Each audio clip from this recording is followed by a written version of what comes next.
Hello everyone, आज की video के अंदर हम बात करेंगे milestone in energy transition. India crosses 500 gigawatt power capacity mark. इस टॉपिक के समरी एंड इम्पोर्टेंट फैक्ट्स आप पिछली वीडियो में देख चुके होंगे, जो आपको मेंस के क्वेश्चंस में introduction, suggestions, challenges, way forward और कंक्लूजन लिखने के काम आएंगे। तो इस वीडियो में हम मेंस के क्वेश्चंस डिस्कस करेंगे। तो हमारा फर्स्ट क्वेश्चन है, what is the significance of India crossing 500 gigawatt of installed power capacity in its energy transition journey? तो सिग्निफिकेंस क्या है? मेजर शिफ्ट देखने को मिला है क्लीन एनर्जी की तरफ, जिसमें 51% capacity from non fossil sources है, जो सिंबलाइज करता है structural transition from coal heavy to renewable heavy mix में। हमने अचीव किया है COP26 गोल्स को पहले ही। India reach the 2030 target of 50% non fossil capacity in 2025। 5 साल पहले ही हमने ये अचीव किया है, जिससे स्ट्रेंथन होती है India's credibility in global climate negotiation.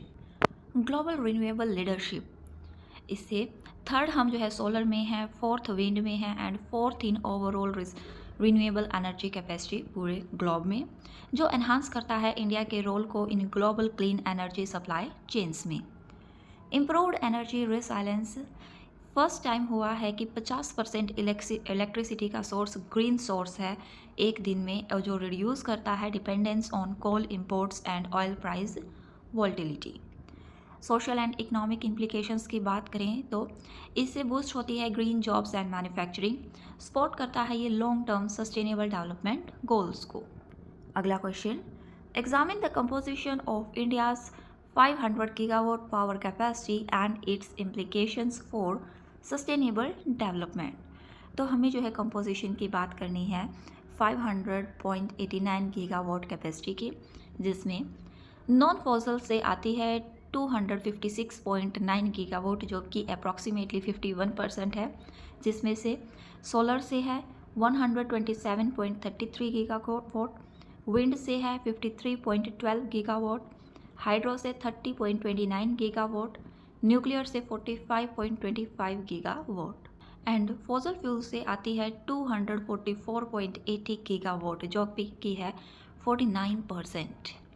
Implications की बात करेंगे सस्टेनेबिलिटी के लिए, इससे कार्बन इंटेंसिटी जो है कम होगी, इम्प्रूव होगी India's air quality and public health, और ये सपोर्ट करता है लॉन्ग टर्म क्लाइमेट गोल्स को, that is Paris agreement commitments. ये सपोर्ट करेगा इंक्लूसिव ग्रीन ग्रोथ को by decentralised solar boost rural income and renewable parks generate employment. Energy security के benefits हैं, लोअर करेगा इंपोर्ट्स बिल को for oil and gas and enhance करेगा domestic energy independence. अगला question, discuss the key government initiatives that enabled India to achieve the 500 gigawatt milestone in power capacity. तो इसके अंदर हम गवर्नमेंट इनिशिएटिव्स की बात करेंगे। मैन्युफैक्चरिंग एंड इंफ्रास्ट्रक्चर पुश के अंदर है PLI scheme for solar manufacturing, जो बूस्ट करेगा domestic module and cell production को। ग्रीन एनर्जी कॉरिडोर्स, ये डेडिकेटेड है रिन्यूएबल एनर्जी ट्रांजिशन लाइंस के लिए। कंज्यूमर ओरिएंटेड स्कीम्स में है PM सूर्य घर मुफ्त बिजली योजना, इसमें हाउस होल्ड्स पर जो है रूफटॉप पर सोलर लगाए जाते हैं। PM Kusum for decentralised solar pumps for farmers. Waste to energy and biofuel programmes, SATAT initiative, ये कंप्रेस्ड बायोगैस फॉर वेस्ट के लिए है, स्ट्रेंथन करता है सर्कुलर इकोनॉमी को। हाइड्रोजन एंड स्टोरेज सपोर्ट के लिए है national green hydrogen mission for clean hydrogen for industries, इससे बैटरी स्टोरेज स्टैंडर्ड्स के लिए है ये for grid balancing. Policy and regulatory reforms में आते हैं tariff rationalisation for renewable energy projects and faster approval and interstate transmission waiver. अगला question, what are the major challenges in India face in sustaining its renewable energy growth despite crossing the 500 gigawatt capacity milestone.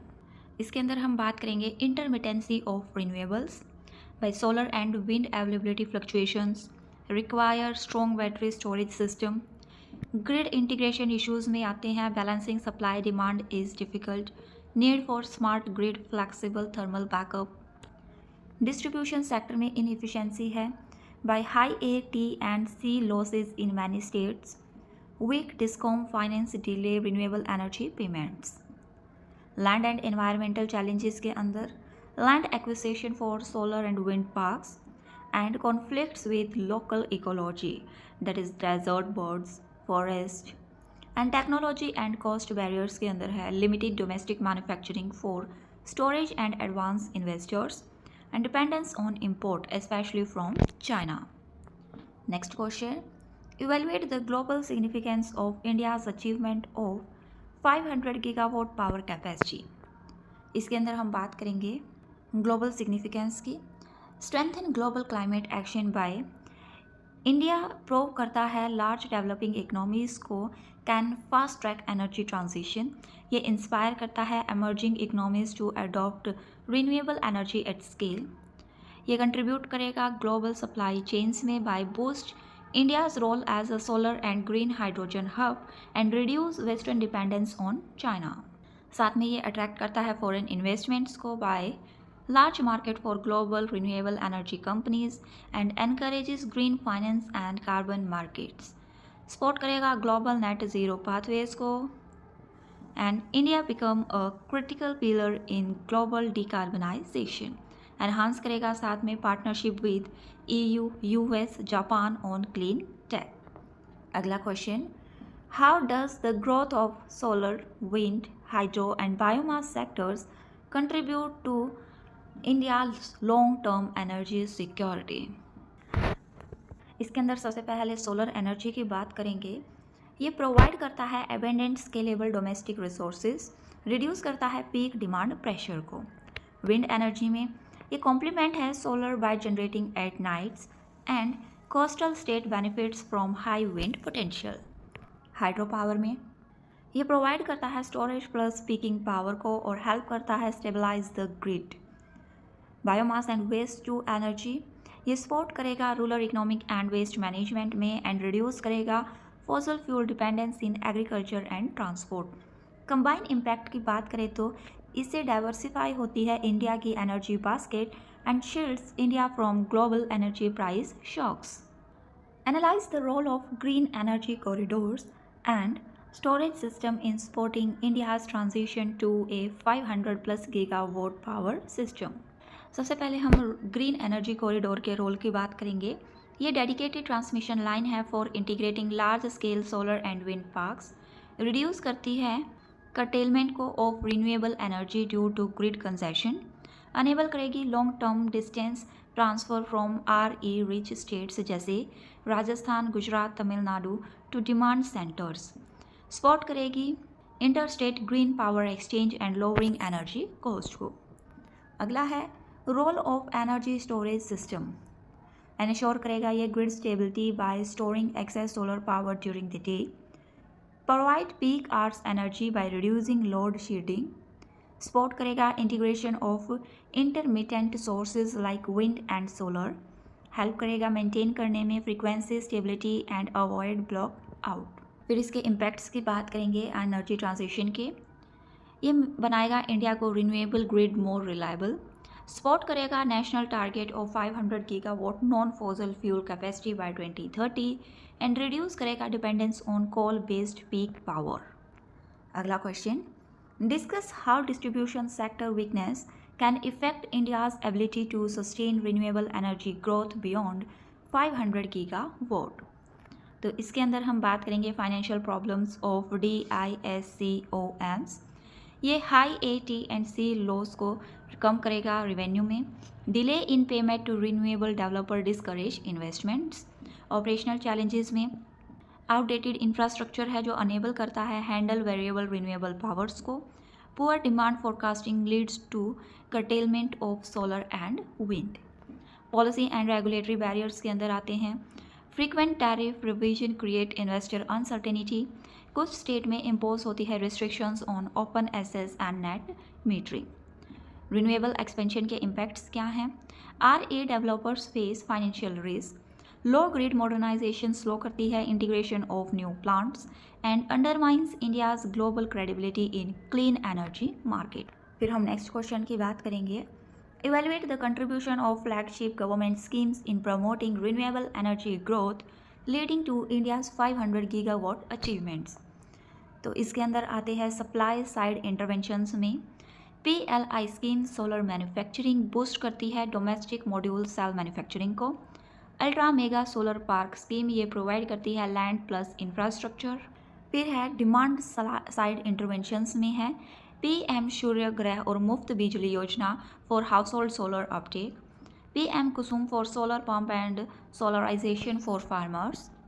Renewable fuels and green hydrogen के लिए है SATAT initiative जो promote करेगा compressed biogas from waste. National green hydrogen mission ये push करेगा clean hydrogen for industries. Grid development and storage for green energy corridors ये dedicated है RA transmission lines के लिए। बैटरी स्टोरेज टेंडरिंग ये stabilise करेगा वेरिएबल रिन्यूएबल जनरेशंस को। Net impact क्या है? ये क्रिएट करेगा holistic ecosystem from generation transmission and consumption. साथ में ड्राइव करेगा इंडिया को to global leadership in renewable capacity. Next question, how does India's 500+ gigawatt power capacity achievement strengthen its energy diplomacy and global climate leadership. इससे जो है enhance होगी India की climate leadership, क्योंकि इंडिया ने अचीव किया है COP26 टारगेट 5 साल पहले ही। ये बूस्ट करेगा क्रेडिबिलिटी इन ग्लोबल नेगोशिएशंस में, स्ट्रेंथन करेगा एनर्जी डिप्लोमेसी को by India become a major hub for solar manufacturing जो इंडिया के की प्लेयर्स में से एक है। रिड्यूस करेगा स्ट्रेटेजिक वर्नरेबिलिटीज़ को by lower dependence on imported fossil fuel, strengthen foreign policy autonomy. Provide करेगा leverage in OPEC plus oil market fluctuations में। सपोर्ट करेगा ग्लोबल साउथ पार्टनरशिप में by India lead international solar alliance. ये promote करेगा low cost clean tech for developing Nations.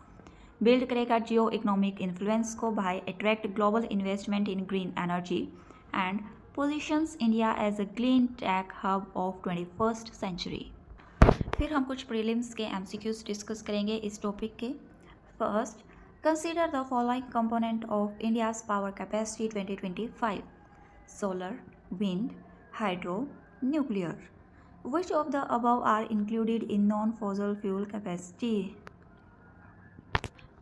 Correct answer is C, 1, 2, 3 and 4.